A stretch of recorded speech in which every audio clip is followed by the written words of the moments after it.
Hai, gua Gaby and in this podcast, gua dan Ame bakal ngomongin soal tanda baca. Jadi podcast ini adalah episode kelima gue sama Ame di 3 Weeks 21 Podcast. So say hi. Hai guys, halo. Oke, kayaknya ini nggak perlu warning, tapi gue akan ngasih sedikit disclaimer. Disclaimer ini bukan untuk menstereotip, bukan untuk menggeneralisasi, tapi kita hanya akan membahas dari our own experiences aja sebagai penulis online. So, let's get started. Pertama, kita bakal ngomongin soal apa sih gunanya tanda baca. Penting nggak sih pakai tanda baca tuh sebenarnya? Oke, gua akan buka dengan sebuah pernyataan. Ketika kita ngomong, kita pasti tahu kapan kita harus berhenti, kapan kita harus berhenti sebentar, berhenti lama, atau mengatur nada bicara kita. Tapi di dalam tulisan, kita tuh tidak bisa mendengar atau mengetahui intonasi-intonasi nada bicara dari seseorang. Nah, dengan tulisan itu, seorang pengarang menunjukkan intonasi atau menunjukkan suaranya itu dengan tanda baca. Jadi gunanya tanda baca di sini itu adalah menyuarakan tulisanmu. Tulisanmu tanpa tanda baca itu tidak akan terdengar, tidak berbunyi, tidak akan ada suaranya. Jadi satu itu pentingnya, gunanya dari tanda baca. Kemudian tanda baca itu juga salah satu sarana atau kunci penting untuk menghindari ambiguitas dari tulisan. Kadang kalau misalnya kamu salah tanda baca, pasti ada hal-hal yang ambigu terjadi gitu loh. Jadi bagi pengarang sendiri, baca itu penting digunakan saat untuk menyuarakan suaramu. Karena kita menulis bukan berbicara. Di gua pribadi juga sangat penting. Tapi kan kalau Ame bilang tadi lebih ke arah untuk menghindari ambiguitas karena gue adalah penulis humor, gue membutuhkan ambiguitas yang mana juga bisa di-amplify sama tanda baca tersebut.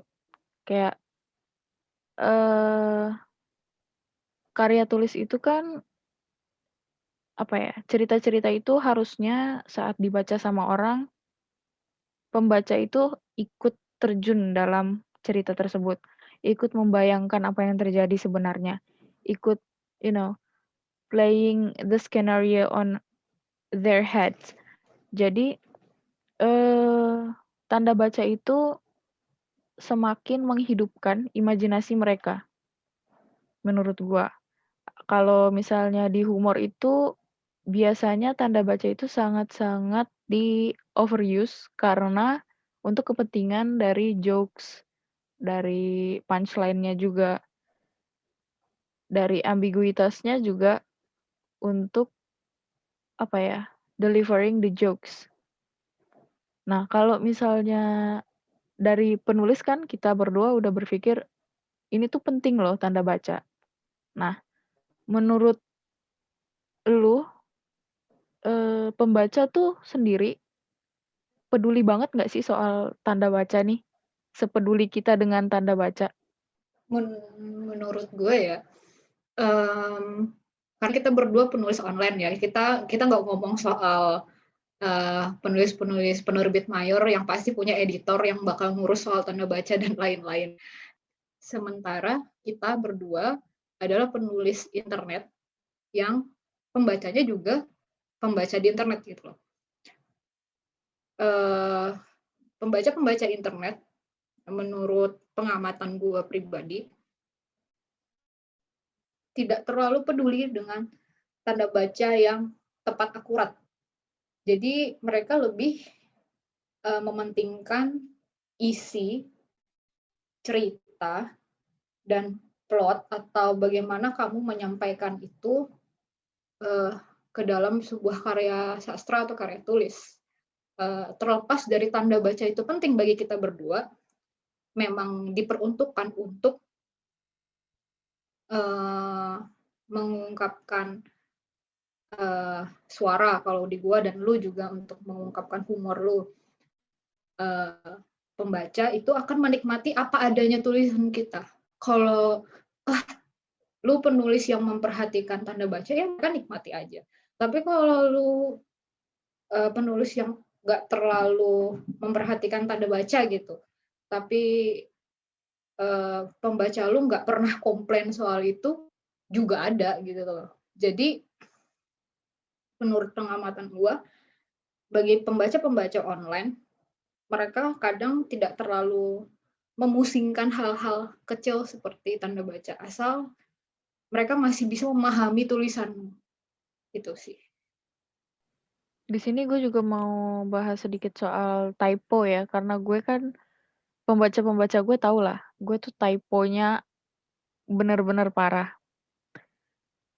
Terus, pembaca-pembaca gue pribadi sama sih sama yang Ame bilang, pembaca online tuh lebih legowo kalau misalnya kesalahan-kesalahan kecil yang ya minor-minor kayak typo, kayak tanda baca, kayak gitu tuh mereka cenderung lebih tidak peduli karena ya udah selama itu tidak, apa ya, berefek macem-macem ke konteks atau ke isi cerita yang mereka baca, mereka nggak akan peduli banget, mereka nggak akan komplain, kayak lebih gampang bersyukur gitu mereka. Iya, iya. Tapi gue punya pengalaman sih, Gap. Gimana gimana? Ini lucu, karena mungkin pembaca lu sudah terbiasa dengan lu yang mungkin suka typo atau suka agak salah tulis gitu ya.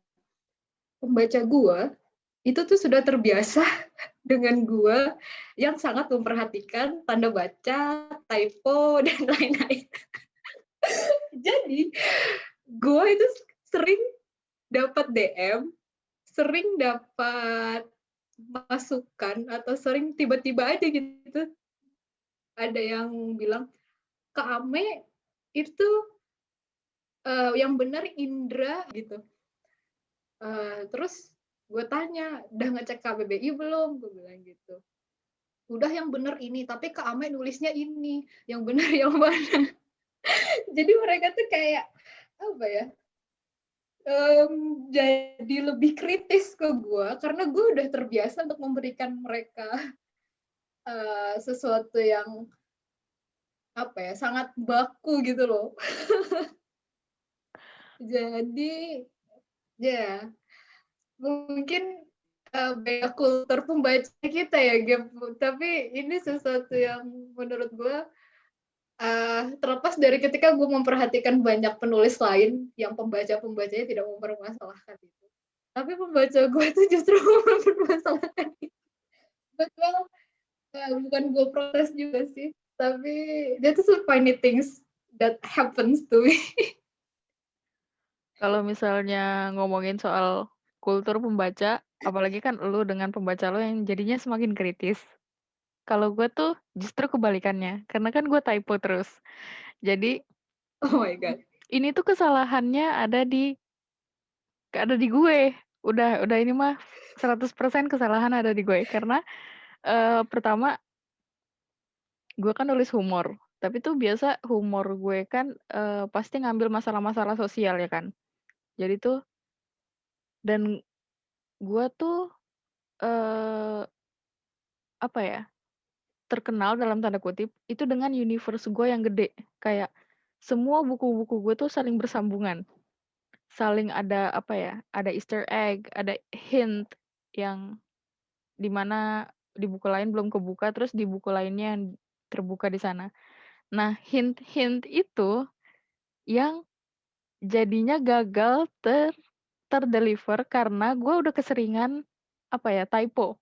Misalnya, contoh paling gampang tuh kayak Karena terlalu banyak karakter di sana, ada beberapa nama yang mirip-mirip juga, jadi kayak, gua ngasihin, "Ini loh, dia tuh muncul di sini.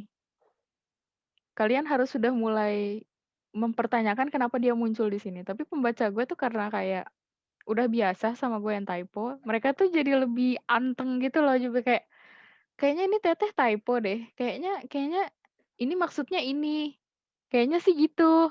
Gitu loh, Oh terus my god. ada juga nanti jadinya tuh, apa ya, nanti ada juga pembaca lain yang kayak, "Enggak, ini tuh pasti ini." Yang benar-benar kayak dapet Easter egg yang gue maksud, terus akhirnya mereka, apa ya, debat di komen, akhirnya ngeblunder, akhirnya bingung semua, terus gue kayak, "I'm so sorry." Jadi gue akan Oh memakai my god. platform ini untuk bilang maaf, karena gue nggak mungkin, ikut komen dan menjawab, karena nanti kan terbongkar semua ya, jadi kayak, "I'm so sorry." Just know, gue membaca semua komen kalian dan ya gue minta maaf aja setiap setiap gue nemu komen struggle kayak gitu. Udah sih gitu aja. Wow, this is so fun. Ada yang mau ditambahin lagi soal conclusion-nya? Kayaknya nggak ada sih, tapi mungkin, sebagai penutup dari gue sendiri, mmm, buat penulis-penulis di luar sana yang merasa bahwa penggunaan tanda baca yang tepat, akurat kayak gue nih, itu penting bagi tulisanmu, eee, belajarlah, tentang penggunaannya dengan baik gitu loh. Kalau kamu merasa itu penting untuk tulisanmu dan pengembangan tulisanmu. Tapi internet, ini, terbatas penulis internet ya, bukan penulis mayor. Ketika kamu ingin menerbitkan buku di mayor, kamu harus tahu jelas bahwa ketika kamu mengajukan, naskahmu, kamu harus sudah seperfect itu. Itu untuk penulis internet, kamu bisa mengabaikan hal-hal seperti ini. Eee, tapi kalau kamu merasa mempelajari tanda baca dan lain-lain dan penggunaannya tepat akurat itu tidak terlalu penting, ya kamu bisa mempelajarinya nanti. Kamu bisa fokus ke pengembangan plot, pengembangan ide, atau hal-hal yang lebih krusial. Itu sih buat gua saran buat penulis-penulis di luar sana aja. Kalau gue penutupnya sama kayak episode kemarin, jangan karena kalian nggak tahu tanda baca, nggak tahu pemakaiannya gimana, apa segala macam, malah itu jadi meredupkan semangat kalian untuk menulis. Jangan. Balik lagi semua ada pasarnya, semua pasti akan disukai, semua pasti akan ada penggemarnya. Apalagi gaya bahasa tanda baca tuh kan unik. Itu dia satu kesatuan. Jadi kayak, pasti akan ada orang-orang atau pembaca yang, kepincut sama tulisanmu karena gaya bahasamu, karena pembawaanmu. Jadi, ya segitu aja mungkin untuk gaya bahasa. So I guess I'll end this podcast here. If you want to check Ame's works, I will include her Twitter inside the description box below. Yeah, that's all for now. Thank you for listening. Bye bye. Bye-bye, see you later guys.